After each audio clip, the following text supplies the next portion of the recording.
Thank you so much for joining us. Tonight, prosecutors say they will seek the death penalty in the case against this Tyler man accused of beating a woman to death. Jamaria Britton is accused of killing 18-year-old Deja Hood last September at a apartment complex in Tyler. KLTV7's Gianni Windall has more on what happened in court today. In April, Britton was indicted for an upgraded charge of capital murder. At that time, the state had not decided whether they would seek the death penalty. Today, they announced their decision to pursue capital punishment. According to police reports, Britton is believed to have beaten Hood to death in a, quote, fit of rage. Police say Britton admitted that he had become enraged after Hood playfully tugged at his ear. Hood's body was found wrapped in a bedsheet behind Tyler's Holly Tree Apartments on September 26, 2023.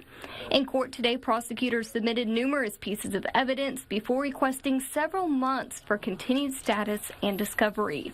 Gianni Windall, KLTV 7 News. And Jamaria Britton is due back in court January 9th, with his trial expected to begin about a year from now.